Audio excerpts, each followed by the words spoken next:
Hello, my name is Hannah Rose and I'm a Leverhulme Fellow at the University of Edinburgh.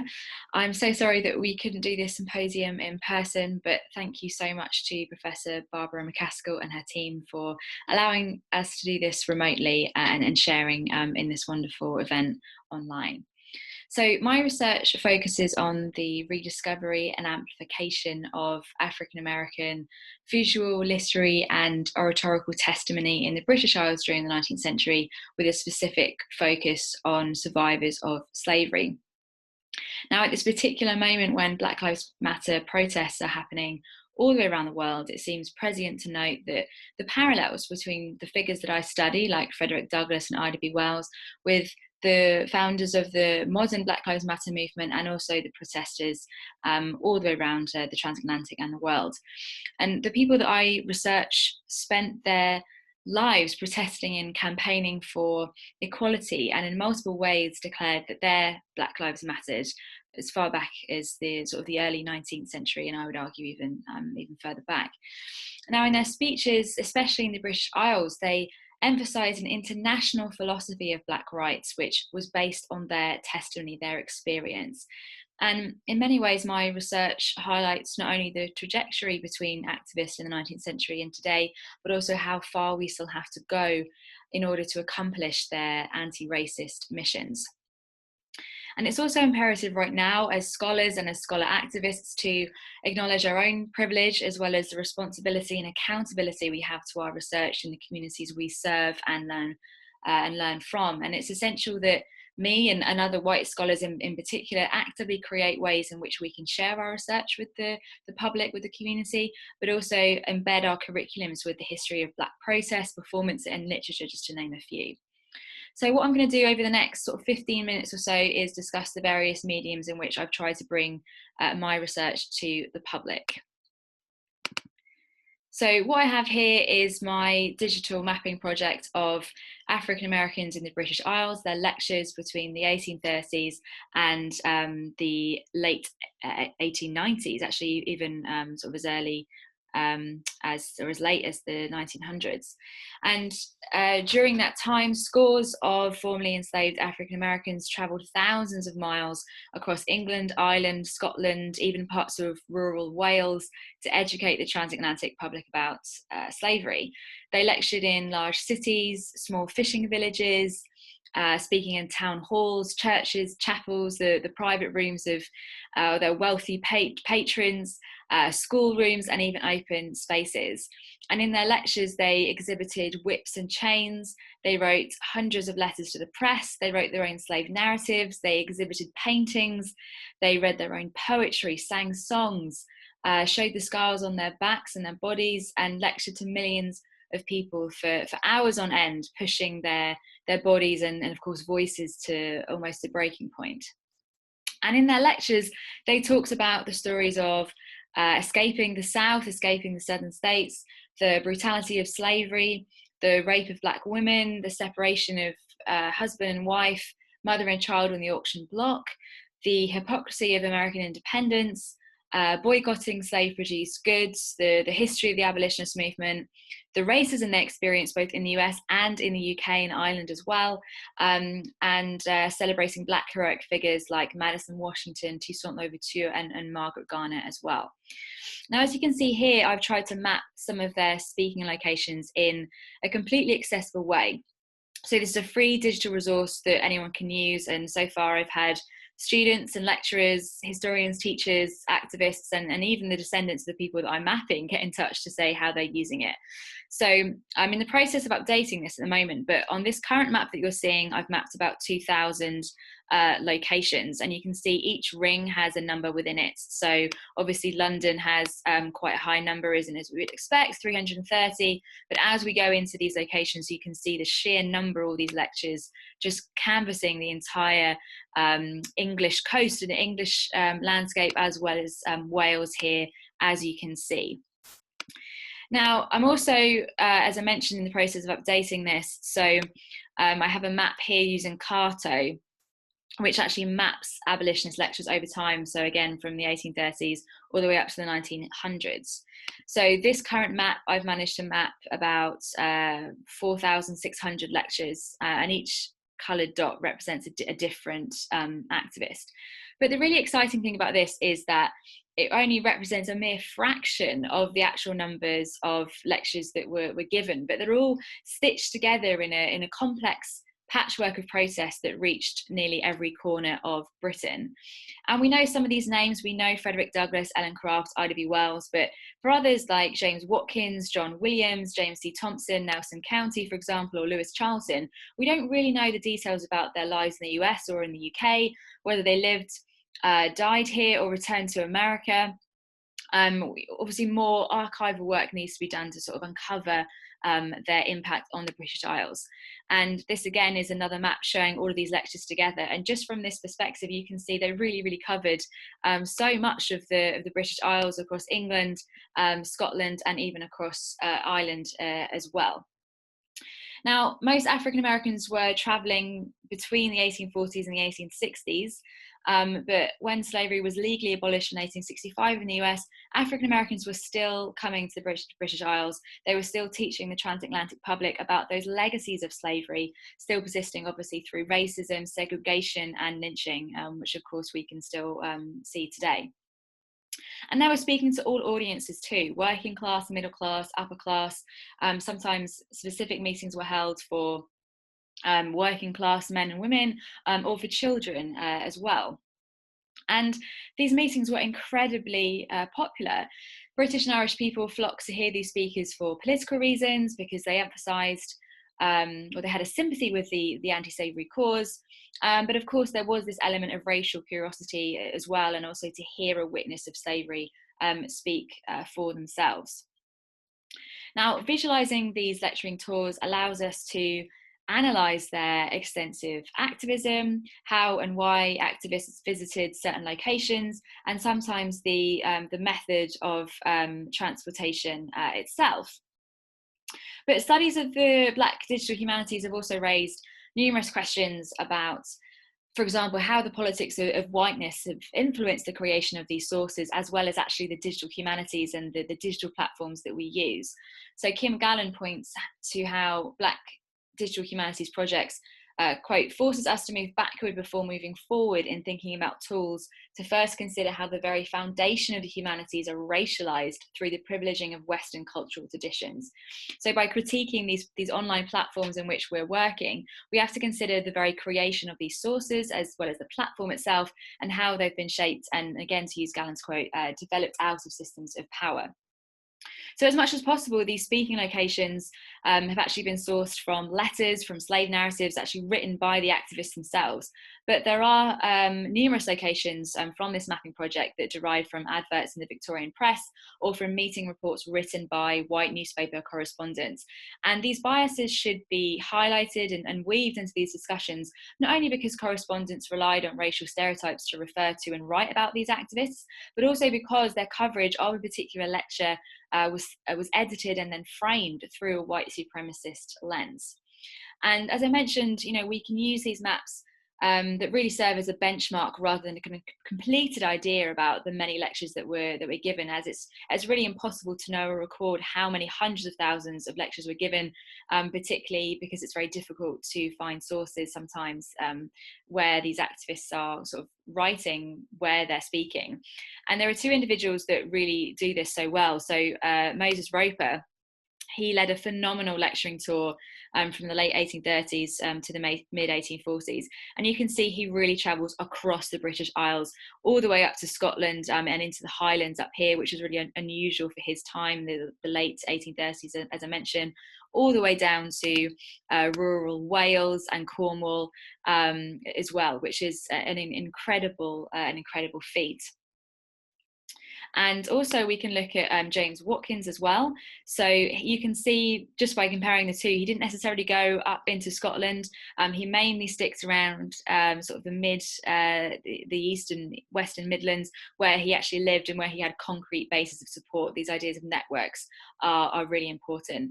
But on these two maps, there's for each activist, for Roper and Watkins, I've mapped about 1,000 lectures each, which they write at the end of their slave narratives, which was a really great way for me to use their own words and their own experiences to then map where they were going, what villages they were speaking in, sometimes what reverend or minister at a particular church was sort of allowing them to speak in their church or chapel, as well as sort of more particular venues like town halls and everything like that.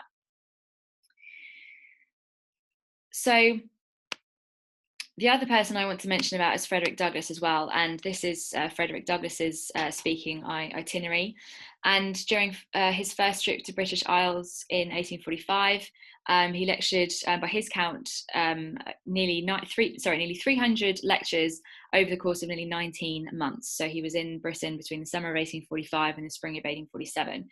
And he spoke at least 6 times in the Bristol area down here, and also Newcastle. He spoke at least 11 times up in the North England. And we can use these maps to sort of understand the network. So Douglass exploited the abolitionist connections and stayed, for example, with the Estlin family in Bristol and the Richardson family in Newcastle. They both had extensive connections to the local community that could organise lectures and also draw support for him at these lectures. And Douglass himself wrote that he had journeyed upon highways, byways, railways, and steamboats. I have myself gone, I might say, with almost electric speed. And we can see here that Douglass is actually referring to the railway. And as the railway boom was starting to occur in Britain in the 1840s, it's kind of happening sort of smack bang in the middle of when Douglass is visiting. And when we look at his lectures sort of down the bottom here, down the bottom left, when we can see, if we put this map together with a railway map at the time, that he would have got a train from Bristol here down to Taunton all the way down to Exeter. There's a direct line between his lectures that completely maps the route of one of the early railway lines. And similarly, when we talk about Newcastle, we find that an extra train was actually put on at 10:15 one evening to allow people from nearby Sunderland and Shields to actually travel home after, specifically attending Douglass's lecture. And again, this sort of concept of traveling to an outside or to a different location to witness a lecture, to witness somebody speaking, is sort of really highlights the growing importance of the railway to local towns and how it allowed for greater communication and to allow people to physically travel to see someone like Douglass speak. And potentially his connections to the Richardson family in Newcastle, who again he stayed with, probably account for this sort of extra train that they had some pull with the local community. But this is just a few of the insights that the map can give us, and I just want to highlight a couple more as well. So just want to spotlight 3 different locations in which the mapping and doing this sort of mapping exercise has led to sort of further avenues of research and further ways to sort of brainstorm public engagement. So the first place is Westhoughton. It's a very small village near just outside of Bolton, where James Watkins was lecturing in the mid-1850s. And as I mentioned, he was staying in nearby Bolton with an abolitionist family. On the left here, you can see one of his narratives, an 1856 edition. This edition was actually printed in Birmingham. But James Watkins, along with his wife, Mary Eliza, actually lived in the town of Bolton for a while. But in Westhoughton, in this very small village, a local sculptor, years after James Watkins and his wife had actually left Bolton, he sculpted what is said to be the figures of James and his wife Mary into one of the buildings in Westhoughton, which you can still see today. And the image here on the right is meant to be James Watkins. And it's a really important sort of mythology almost, and part of the community lore that the local history groups are very, very proud of. The second place is just a sort of short focus on the Orkney Islands of Scotland. And doing this sort of mapping project has really shown me the sheer scale of where Black abolitionists were lecturing in the 19th century. It's really astonishing to see they travelled quite literally thousands of miles through, again, rural areas like Wales and Cornwall, but also all the way up to the Scottish Highlands and the Orkney Islands. And it's just a really extraordinary reflection of that relentless activism by Black men and women that were really traveling all of these to these incredibly rural places. And the last one is a small village called Cullercoats.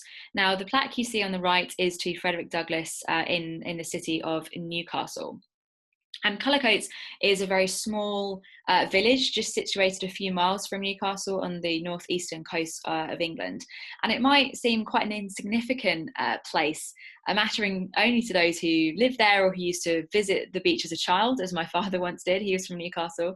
But it actually has huge implications for those who study the transatlantic anti-slavery movement, and particularly Douglass in general. And after Douglass stayed in Newcastle, on the site of this plaque in 5 Summerhill Grove with the Richardson family in 1846, Ellen in particular became determined to secure Douglass's legal freedom. And eventually on the 12th of December 1846, his free papers were signed. But when we dig deeper into Richardson's history, we find that not only did the Richardson family have a second home in this tiny village of Cullercoats, but Ellen actually regarded it and the nearby fishing village of Whitley Bay, in her words, as the very birthplace of Douglass's liberty. Douglass himself had stayed there with her in 1846 and again in 1859. And writing to Helen Pitts Douglas years later, Richardson recollected that a short distance from where I sit, I see the spot when the thought first came to me that Frederick must be free. This is a picture of Cullercoats Bay here. And she was often reminded of the events when Frederick, my sister, and myself sat opposite Cullercoats Sands with the sea rolling on the beach. Now, I've always organised public engagement events way back before my master's, my PhD, but actually working with the maps inspired me sort of towards more further community action, such as exhibitions, plaques, plays, performances, as well as walking tours. So I just want to briefly mention the heritage plaques. And learning where African Americans lectured or stayed has been hugely helpful in getting further recognition for these figures through heritage plaques specifically. So one was erected to Frederick Douglass in London back in 2012, that's the one on the left, and I'm currently working with English Heritage to put a plaque to William and Ellen Craft on the site of their London home in Hammersmith. And last year, 2019, I worked with Jack Bueller from the Nubian Jack Heritage Community Trust to erect a memorial to Ida B. Wells in Birmingham. And we had a little bit of trouble with this one actually in terms of location. The local council first denied our request for the London location, and so the remaining options were the site of the community church in Birmingham or a house in Aberdeen belonging to Isabel Fyvie Mayo, who Wells stayed with during her visit in 1893. And I immediately vetoed the Aberdeen option actually, because at the time when Wells visited the British Isles, Mayo had used her white privilege to disrupt and threaten Wells' success in her anti-lynching missions, both in 1893 actually and in 1894. So personally, I didn't think it was quite right for Wells to be honoured with a plaque on the site of someone who actually gave her a lot of pain and trouble when she was in the country. But thankfully, Birmingham was a success, and it was a really great day. Performances, I've organised 2 plays on the site where African Americans lectured to re-invoke historical memory and pay homage to their testimony. And I edited 2 scripts, one focusing on Josiah Henson's relationship with Samuel Morley in Nottingham, this is the picture that you see right now, and the other with Frederick Douglass and George Thompson in Edinburgh. But instead of me sort of writing dialogue for them, I used their actual testimony from anti-slavery meetings and crafted a script around that. I felt that was really important, not only to honour their testimony, but particularly as a white scholar, it was very important to me to have these figures speak with their own words instead of me trying to write words for them. So the last thing is walking tours. So over the last couple of years, I've conducted walking tours of central London, focusing on 6 sites rich in Black activism. And it begins near Covent Garden, and I tell the stories of Frederick Douglass, Moses Roper, William and Ellen Craft, William Wells Brown, Josiah Henson, John and Julia Jackson, and Ida B. Wells, to name a few. And you can see the route here. It starts at Freemasons Hall, heads down towards the Strand, if you know London at all, and then back up to Holborn Town Hall. And this is a spot where Ida B. Wells lectured. So this is a really great way of covering a lot of history, and since the tour is crafted and guided by African American testimony, it's entirely focused on their words on the specific site itself. And this is so important, not only to honour their own courageous activism on that very spot, but also to highlight how in a really short space of time we can cover so many locations or stories of activism. Now, since COVID-19, obviously I've had to move these tours online, and it's actually been really wonderful to have people from all over the world joining. It's made the tours obviously a lot more accessible to those way outside of London, but it's a completely different perspective, because we are all far removed from the actual site of memory, although I do my best through Google Maps. But there's an element which I'm still trying to work through, where that kind of site-specific testimony is lost, together with the idea that so much activism happened within a relatively small geographical space. So you can see here on the map, just walking it would be 1.4 miles, and there's already 6 minimum sites of Black activism. But going back to the maps, and another thing that they can represent is that, of course, there's always going to be certain things that are just impossible to know, despite alternative ways to try and interrogate the archive of slavery and present it in numerous ways.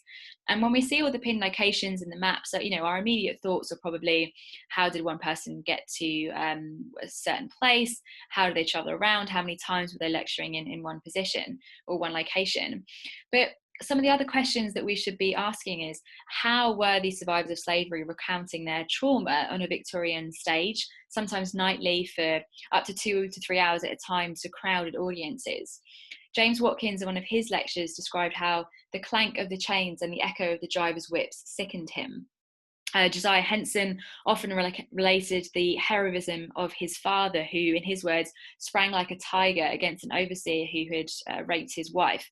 But the subsequent torture of his father was, in his words, a red-letter day in my history, for the events of it burnt themselves into my very soul. Moses Roper too recounted his terrifying nightmares, actually on the British stage, and talked about how those memories actually threatened to overwhelm him at certain times.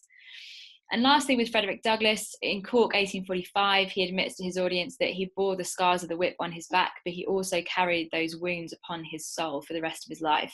And his relentless lecturing schedule was also incredibly difficult.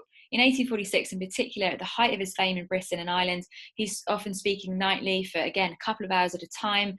And then together with that, you have the hours and hours of relentless traveling that he's doing on trains and coaches and everything like that. And actually all of that led to Douglass becoming very ill and depressed on British soil, thousands of miles away from his family. And one newspaper correspondent from Leeds actually noted that Douglass was evidently labouring under a severe disposition.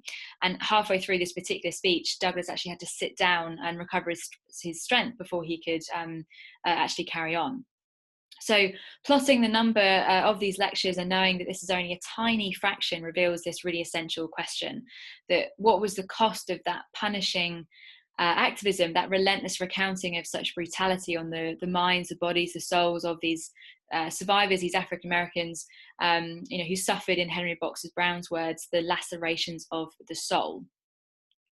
But regardless of that cost, I think the African American activists were soldiers in their fight, in this fight for liberty, and their journeys here were inescapably radical as a result. Their politicized messages and appeals for freedom had severe consequences for their former enslavers, racist, pro-slavery defenders, ignorant publics, particularly in Britain and Ireland. And the act of actually coming across the Atlantic to speak on British and Irish soil was a courageous act in itself. And mapping their lectures makes us consider that what once were taverns, churches or town halls now may be hotels, car parks or offices, but they remain as monuments to the inspiring heroism, courage, and relentless activism of Black women and men, their roles as radical warriors of social justice. And all of this is particularly relevant now, of course, in this moment in world history. And we should all share in the hope that we will one day live in a more equal and just world that they wanted to build. So here's a few resources. There's my mapping project here, the walking tours, and also one of the performances that I've conducted. But again, thank you so much for allowing me to contribute to this amazing symposium. And it's been a really a joy to be with you. And thank you so much again for listening.